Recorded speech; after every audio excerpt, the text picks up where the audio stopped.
Hey, Ian, it's Bonnie from Toronto, Canada. Great to see you today. How are you? I'm good, Bonnie. I'm glad to see you have your Canadian checkers on. You know what? I thought, why not, right? Yeah, I mean, Especially seeing how the show was shot in Nova Scotia. How lucky for you, my goodness.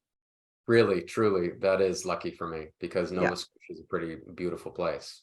it's a stunning place, but it's too bad that well, it's not too bad. I mean, okay, let's just get into the series because it's so amazing, but it's so dark. We don't really get to see Nova Scotia, but at least you got to experience off, Yeah, offset. I get to see Nova Scotia.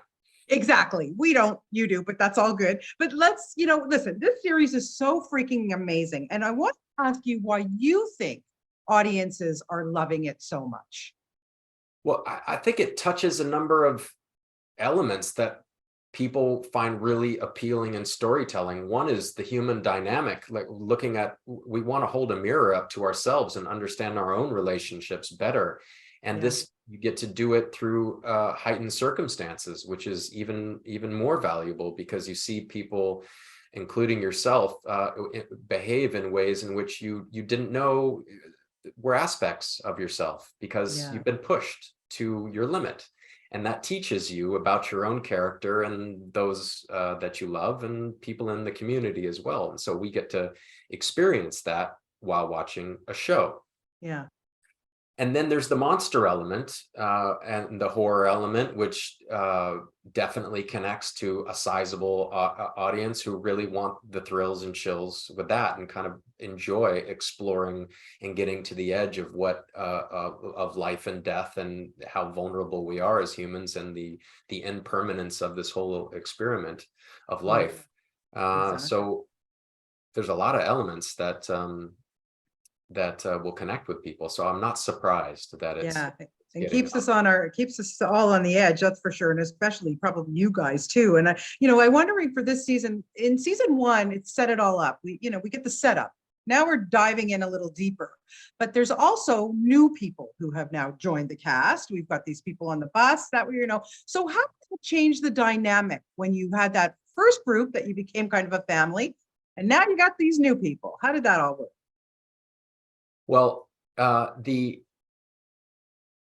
there's a lot of questions about because these creatures come out of the forest in a way as sirens. Yeah. That's how I look at them. They're there to come in a form that you may find appealing or that you might be vulnerable to metaphorically letting them in. Mm-hmm. And so the people on the bus are questioned because maybe they are themselves these creatures. And there are a number of instances where it's like, whoa, I don't know you, and who are you, and are you what you say you are?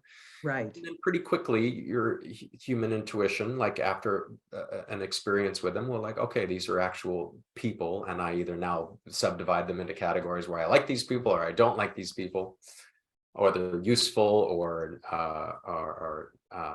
dangerous to my survival.